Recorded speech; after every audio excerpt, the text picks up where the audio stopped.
அனைவருக்கும் பிரஜாபதி வேதாகம பாடசாலையின் ஸ்தாபகர் உங்கள் ஆச்சாரியா சுரேஷ் சர்மாவின் இனிய சித்திரை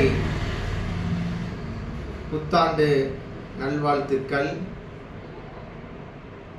புது வருஷம் என்றாலே வேதத்திலே அதற்கு சம்பத்சரம் என்று சொல்வார்கள்.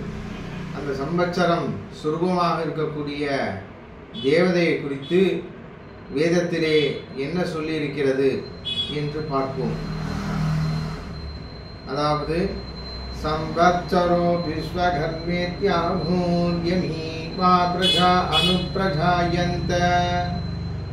சம்பத்சரோ வை விஸ்வகர்மா. இது ஐத்ரேயம் பிராமணத்திலும் காடக சம்கிதையிலும் ரிக் யஜுர்வேதங்களிலே தெளிவாக சொல்லப்பட்டுள்ளது. சற்றுதுக்கள், துவாதச மாசங்கள், உத்தராயணம், தாட்சாயணம் முதலிய அயனங்கள் மற்றும் வளர்பிறை தேய்பிறையிலே வரக்கூடிய 30 திதிகள், இவைகள் அனைத்தும் ஒரு சம்பத்சரத்துக்குள்ளே அடங்கும், ஒரு வருடத்துக்குள்ளே அடங்கும். அப்படிப்பட்ட இந்த சம்பத்சரத்தின் அதிதேவதை யார் என்றால் விஸ்வகர்மா.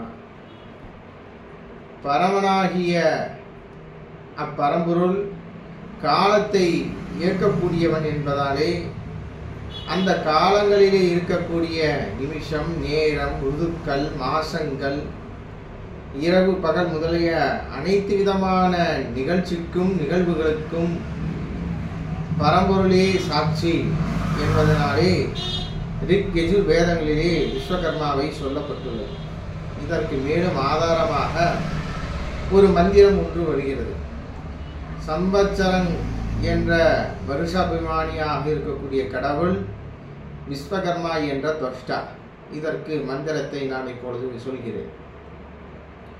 ஓம் ஆநஹ பிரஜாம் ஜனயது பிரஜாபதிர் துவஷ்டா ததாது சுமனஸ்ய மானாஹ சம்பத்சர ருதுபிஹி சம்விதானோ மயீம் புஷ்டிம் புஷ்டிபதிர் ததாது. இது அதர்வண வேதத்திலே பைபிளாத சம்கிதையிலே இடம்பெற்றுள்ளது. இதே மந்திரம் சவணகம் மற்றும் காடகம் முதலிய மைத்ராயினி முதலிய சாகிகளிலும் வருகிறது. ஒரே மந்திரங்கள் தான். இதிலே சம்பத்சரம் என்ற 6 ருதுக்களை கொண்ட அடக்கமாகப்பட்ட ஒரு வருஷத்திற்கும் அந்த வருஷத்தினுடைய தேவதையாக துவஷ்டா என்ற பிரஜாபதி சொல்லப்பட்டுள்ளார் என்பதும், அப்படிப்பட்ட அவரே மக்களுக்கும் அனைத்து உயிரினங்களுக்கும் புஷ்டியை, ஊக்கத்தை தரவல்லக்கூடிய நிர்ணயத்தின் கர்த்தா என்று இதிலே சொல்லப்பட்டுள்ளது. இந்த மந்திரத்தை நாம் கோஷித்து பூஜித்து எல்லாமல்ல பரம்பொருளினுடைய பரிபூர்ண அனுகடாட்சத்தை புஷ்டியை நாம் பெறுவோமாக. ஓம். கட் பண்ணு.